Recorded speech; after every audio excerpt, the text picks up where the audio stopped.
Absolute Cinema. Gila, anime ini makin bagus tiap episodenya. Jadi di video kali ini gua akan ngebahas anime Orb on the Movement of the Earth atau Chikyu no Undo ni Suite. Dari episode kematian Rafal sampai ke sekarang episode 14 yang gua tonton. Di video ini gua nggak bikin skrip sama sekali. Gua bakalan nyepping aja tentang anime ini, memuji seberapa bagus anime ini.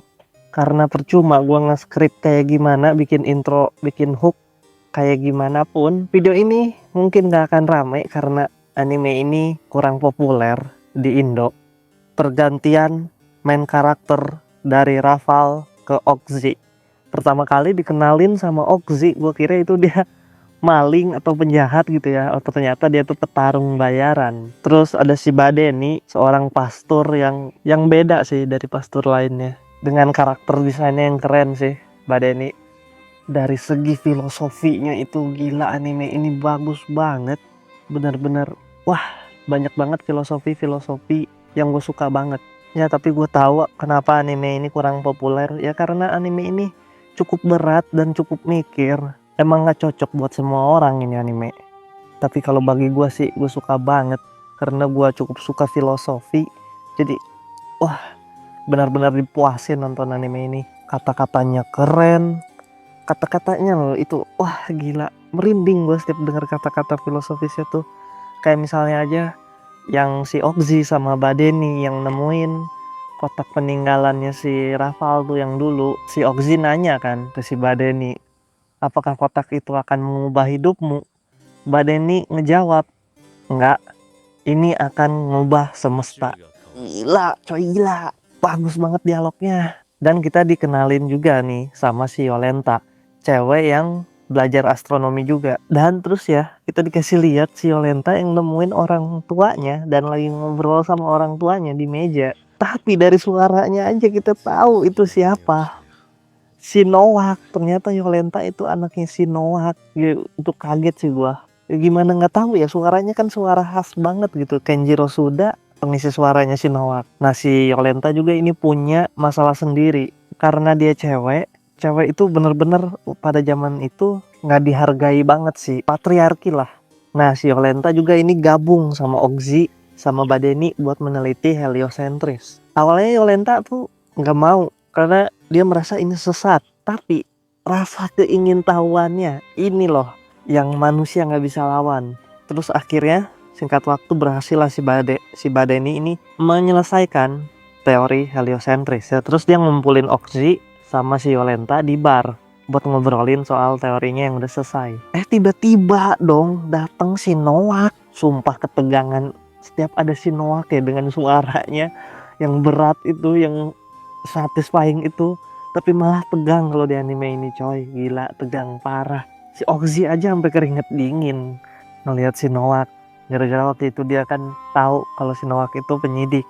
Tapi masalahnya si Badeni sama si Yolenta pun, yang anaknya sendiri pun, nggak tahu kalau si Noak itu pekerjaannya penyidik. Tapi pada akhirnya si Yolenta dan Noak pulang. Si Oxy itu sampai ngelihat bener-bener ya, apa bayangannya si Noak itu udah hilang.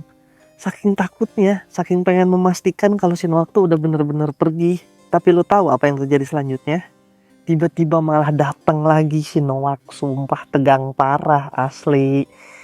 Gue pas nonton, bukannya buruan kabur Oxy sama Badeni, akhirnya malah ketahuan sama Noak. Terus diminta untuk mengantarkan si Noak ke tempat penelitiannya Badeni. Tapi untungnya setelah ngeliat-liat tempat penelitian si Badeni, ngeliat-ngeliat bukunya apa, diperiksa satu persatu, dia nggak ngeliat ada yang aneh. Pinter tuh si Badeni, dia bisa nipu si Noak. Tapi sayangnya si Noak malah ngelihat kalung punya si Rafal yang dulu, yang dikasih si Hubert, ada di mejanya Badeni. Ya Tuhan, kata gua, astaga, tegang banget coy. Gila, anime ini bagus banget, ngasih tensi, ngasih ketegangan tuh gila, bagus parah. Bisa deg-degan parah gua aja nontonnya. Tapi si Noak pura-pura gak inget, terus dia langsung pulang kan, supaya bisa bawa penyidik yang lain buat menangkap si Oxy dan Badeni. Untungnya si Badeni ini sadar, terus dia langsung menghilangkan bukti dengan cara dibakar semua tulisannya. Dan bener aja si Noak datang emang sama kereta kuda. Oxy berencana ngulur waktu buat si Badeni. Badeni yang berdoa buat si Oxy itu adegannya keren parah, asli merinding parah coy. Lihat adegan itu, absolute cinema mo. Dan adegan bertarung Oxy ngelawan para penyidik juga bagus tuh. Gila, gue gak ngira bakalan bagus.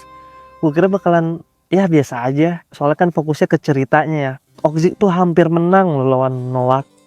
Tapi sayangnya datang bantuan dan Oxy kalah dan dibawa dia, ditangkap. Dan plot twistnya si Badeni juga ternyata ditangkap. Terus disiksa lah si Oxy itu, sumpah. Kasihan banget dan tegang banget tensinya itu loh.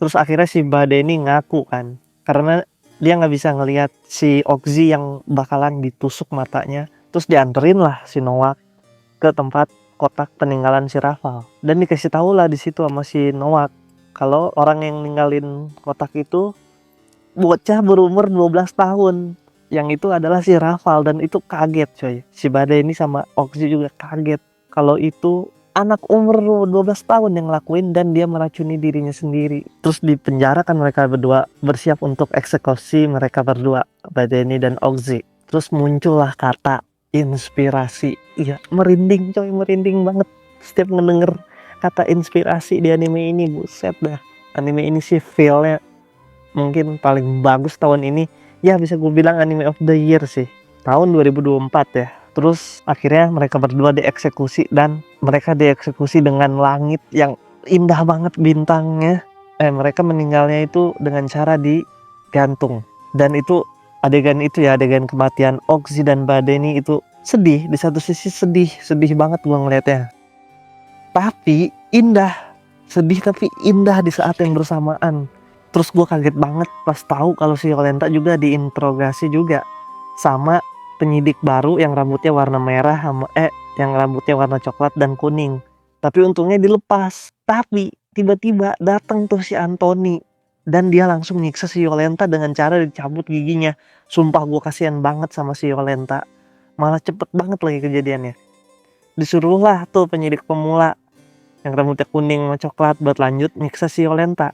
Tapi untungnya setelah si rambut coklat melihat kalau si Anthony ternyata punya kepentingan pribadi buat nyiksa si Yolenta supaya bisa nyingkirin si Noah. Dan si Anthony ini pengen berkuasa dan melengsarkan uskup, yang mana uskup ini bapaknya. Bejat banget kan.